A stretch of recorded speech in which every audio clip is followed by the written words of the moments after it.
Análisis político, sátira, narrativa. Un poco de esto y un poco de aquello.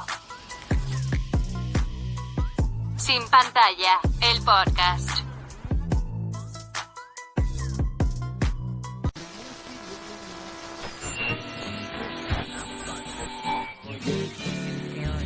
Lunes otra vez sobre la ciudad. Lunes. Desde Sin Pantalla nos seguimos preguntando dónde está Facundo Castro. ¿Dónde está Facundo Castro?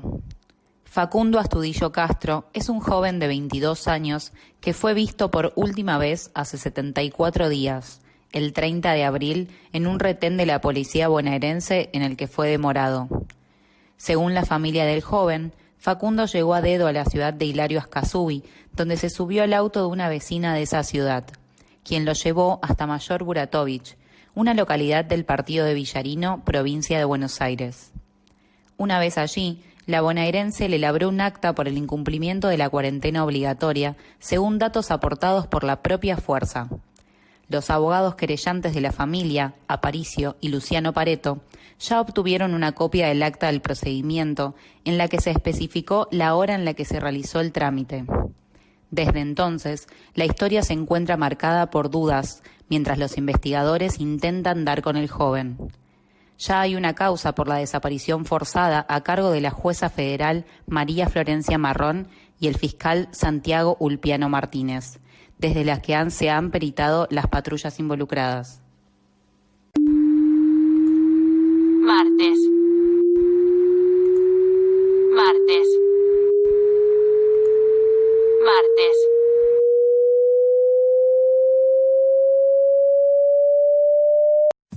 You've got to ask yourself one question. Do I feel lucky? Well, do you, punk?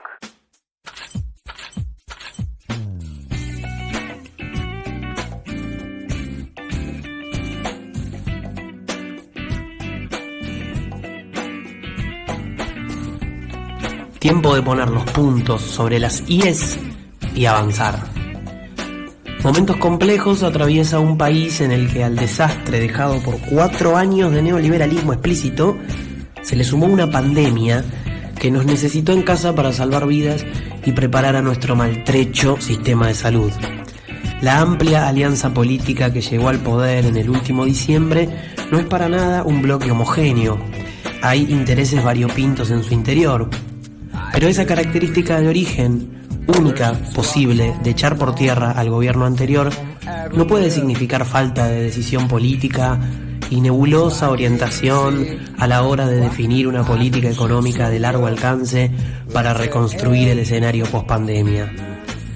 Llegó con más claridad que nunca el momento de las disputas políticas. La bandera del campo popular es la de la inclusión, con desarrollo productivo, con la gente adentro, con salarios fuertes y mercado interno. Y alguien la tiene que poner. Va de suyo que si esas deben ser las políticas que solventen un Estado para las mayorías, no son precisamente los trabajadores los que tengan que pagar el pato. Si alguna vez sienten que me desvío, salgan a la calle y díganmelo, dijo el presidente Alberto Fernández en su momento. No podemos salir a la calle, pero sí decírselo. Marcelo es Mindy y se enriqueció a costa de los tarifados a los pobres. Héctor es Manieto y puso su holding al servicio del lofer. Y Horacio es Rodríguez Larreta, más que un amigo, un representante político de la principal fuerza opositora con el que toca gestionar la pandemia. El último domingo, Cristina compartió una implacable y certera descripción del periodista y economista Alfredo Zayat, en la que quedan bien claros los intereses de nuestros, entre muchas comillas, mega empresarios, orientando como faro una vez más para dónde hay que ir. Juntos por el Cambio, mientras tanto, pone las condiciones para el diálogo democrático propuesto por el Ejecutivo, y Macri deja en claro que sigue impune haciendo lo que quiere, viajando a Paraguay para gestionar quién sabe qué negociados junto al golpista Horacio Cartes. Llega el momento de apoyar a Alberto Fernández, pero marcándole cuáles son nuestras banderas. las de un tiempo que necesita a los que dicen las cosas claras y gestionan en unívoca dirección.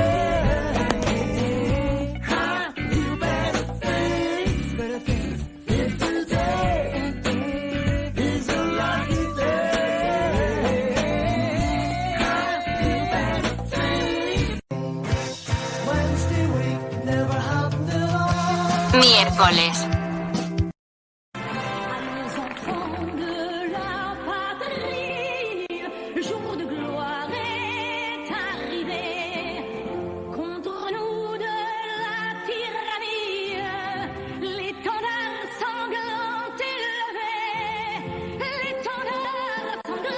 El miércoles se cumplieron 230 años de la toma de la Bastilla. No, no es el aniversario de que un grupo de franchutes se tomaron una valla aspirina, sino de la Revolución Francesa. El suceso que determinó políticamente al mundo moderno. Nosotros lo homenajeamos con Jacobino Winograd y esta es su opinión sobre Robespierre.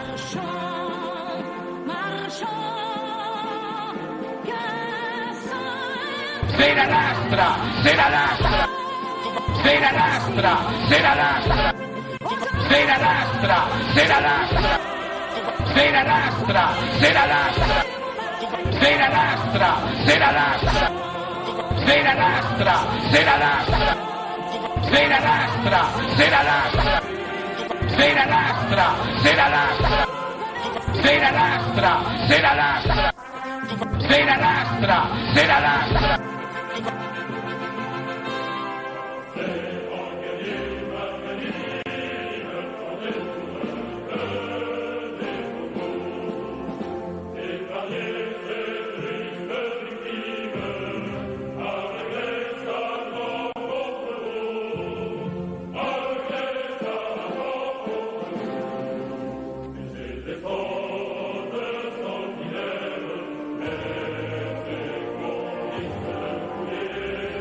Sin pantalla, el podcast. Otro jueves que anda dando lástima por los rincones.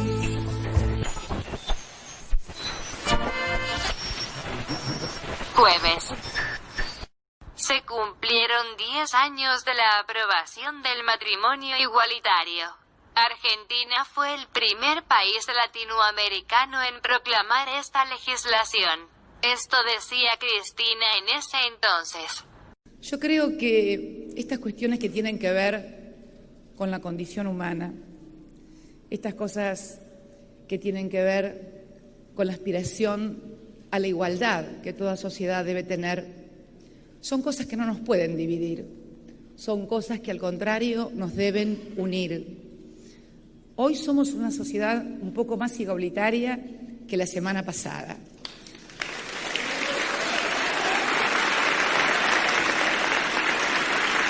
Yo el otro día de una sanción tan importante de una ley, me había levantado exactamente con los mismos derechos que había tenido antes de la sanción. Cosa rara, ¿no? Porque cada vez que se aprueban cosas importantes, alguno queda siempre tambaleando con algo menos, o por lo menos es la historia de la Argentina, ¿no? Y del mundo.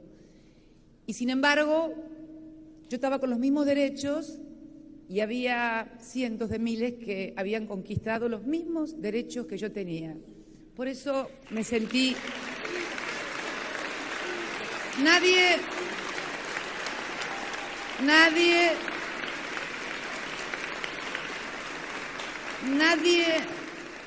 me había sacado nada y yo no le había sacado nada a nadie.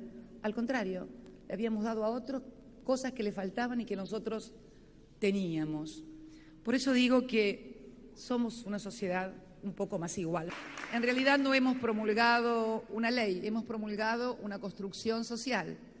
Y como buena construcción social, es transversal, es diversa, es plural, es amplia y no le pertenece a nadie. Le pertenece a quienes la construyeron, la sociedad. Por eso quiero agradecer el esfuerzo de todos y cómo es posible esquivarle a esa política mezquina de que si el proyecto es de otro, no lo tratamos, o tal vez en menoscabar lo que es importante, ¿no? Yo creo que construir calidad institucional es esto que estamos haciendo hoy, que es lo que hicieron cuando se discutió, además, con el tono que discutimos quienes estábamos de acuerdo en dar más igualdad, y que creo que es el tono que se debe tener en todas las discusiones políticas y de todas características en la República Argentina, con mucho respeto, aceptando al que piensa diferente, no estigmatizándolo, simplemente piensa diferente y punto,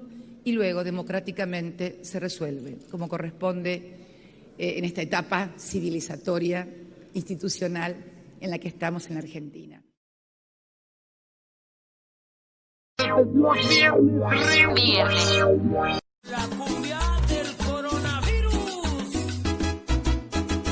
Todo el mundo está espantado con una enfermedad. Se llama el coronavirus y es una alarma mundial. Se dice que nace en China, varios muertos hay por allá. Hay que ponernos atentos, nos tenemos que cuidar. Para ponernos las pilas, para eso hice esta canción. La cuarentena sigue, pero ahora cuidarnos depende más de nosotros que nunca. El pico no bajó y estamos en la mitad del invierno, momento en que los contagios aumentan y los centros de salud no solo reciben pacientes de COVID-19, sino de otras afecciones propias del frío. Sin embargo, en el área metropolitana de Buenos Aires comienza la transición escalonada hacia la apertura total. En Ciudad, tal como se preveía, las restricciones son menores en comparación a una provincia más dura. El aislamiento social, preventivo y obligatorio fue la gran política nacional sanitaria que permitió achatar la curva y lograr así que el sistema de salud no colapse. Sin embargo, también es cierto que en las últimas semanas el cumplimiento de dicha norma venía en descenso. Ahora la responsabilidad individual es la clave. Barbijo, lavado de manos y distancia social deberán ser las acciones a llevar a cabo. ¿Se podrá?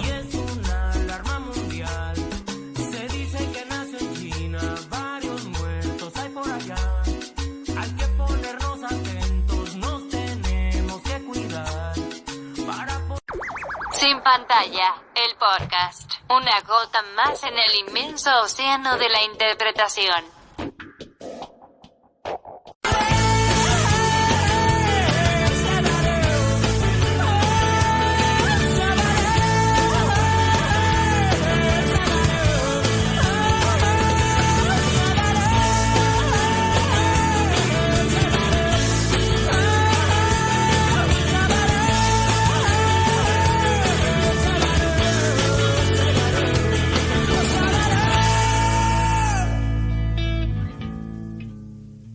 Sábado.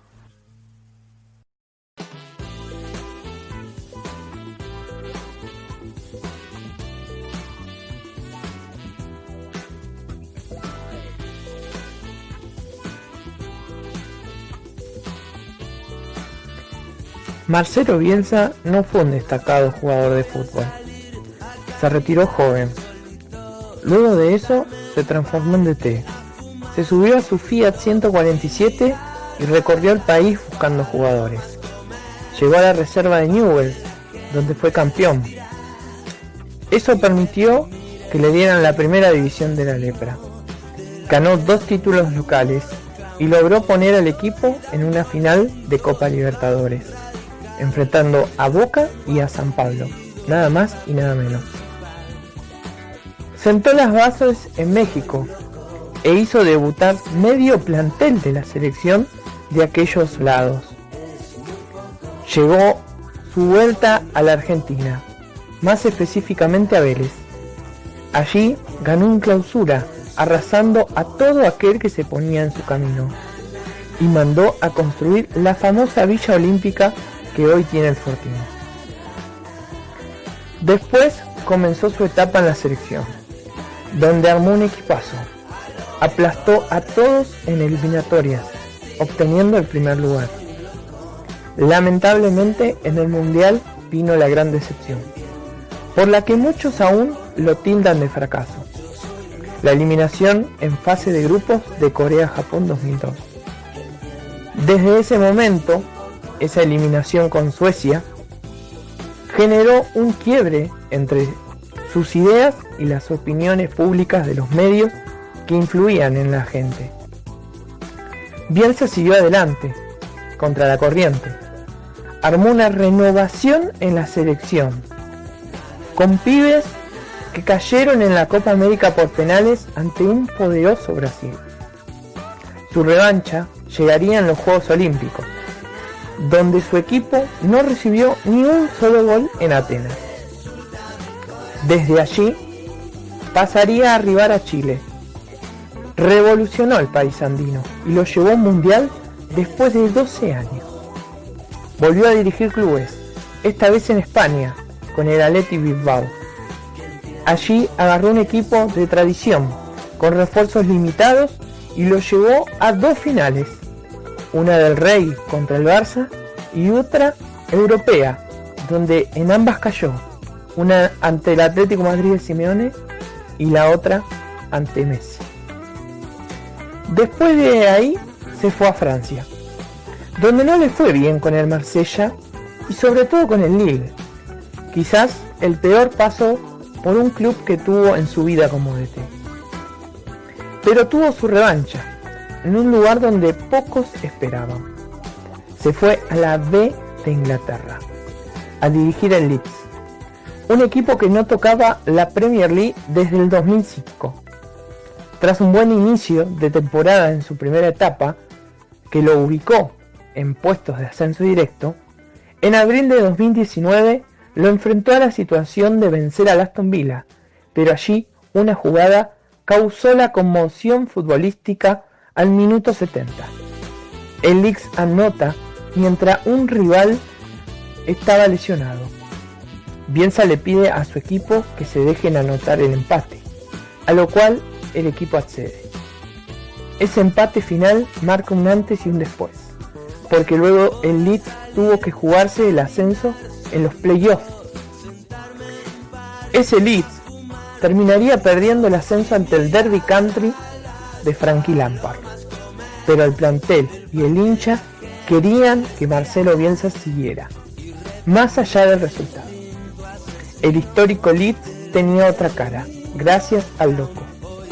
Pero diarios y periodistas, no afines a las ideas bielcistas, tildaron al entrenador de fracasado por no lograr el objetivo de ascender.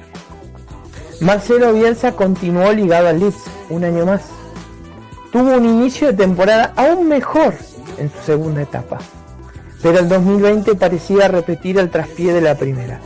Acumularon 4 derrotas, 2 empates y una victoria. Bielsa dijo: más allá de que no lo consigo habitualmente, sé perfectamente que el apoyo solo te lo da el triunfo. Casi todos los entrenadores somos perdedores. El fútbol se para. Coronavirus y cuarentena global. Cuando retorna, el Leeds ganó 10 de los últimos 12 partidos para que luego de 16 años se cumpliera el tan ansiado deseo: la vuelta a la Premier League. El loco Bielsa lo logró. Se convirtió en un entrenador Premier League. Los hinchas fueron a su casa a saludarlo. Él salió y agradeció con un inglés que nos hizo acordar a Carlitos Tevez en el Manchester. Thank you, decía entre las selfies con los aficionados del Leeds, que le agradecían de por vida este hecho histórico de volver a la primera división inglesa. 2 temporadas después, y sin grandes inversiones de jeques, de millonarios, de empresas, llegó al objetivo de volver a primera, sin dejarse llevar por las críticas y sin traicionar sus ideas. Una historia de un loco.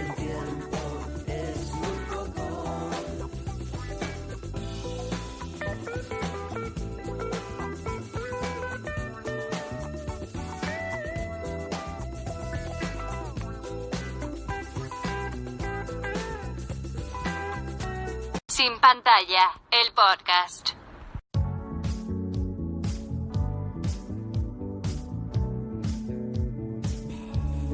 Y cerramos el programa con los amigos de UH y su tema Ayer. Participaron hoy Belén Paniagua, Federico Pasos y Toti Pintos. Producción periodística y edición Federico Pasos. La noche era una aventura, volví a rozar tu cintura.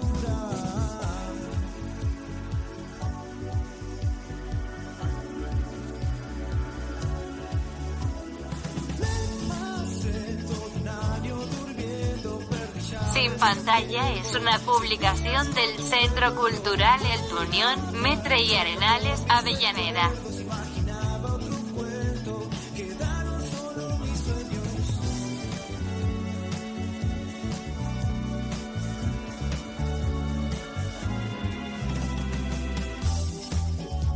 No seguiré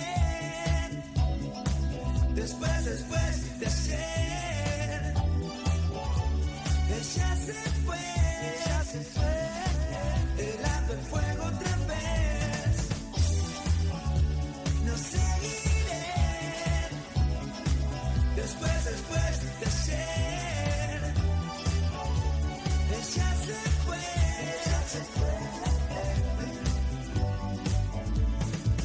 Escuchaba voces oscuras y llegaban noticias tuyas. Te buscaba en otros cuerpos, otra despierto mintiendo.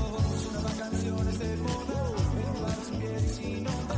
Otro verano sin diluvios y en las huyes de la lluvia.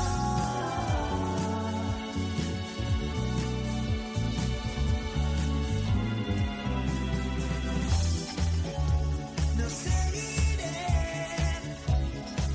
después de ser. Ella se fue, helando el fuego otra vez. No seguiré después de ser. Ella se fue. Ella se fue.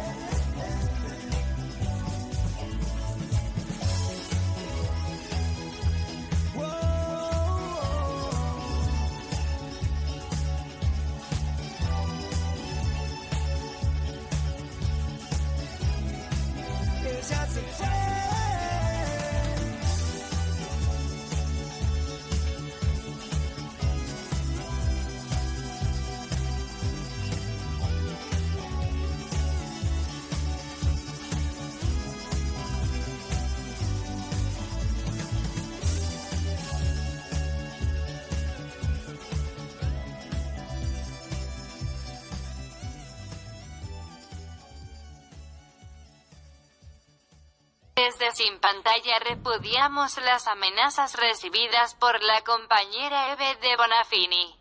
Madres, estamos siempre con ustedes.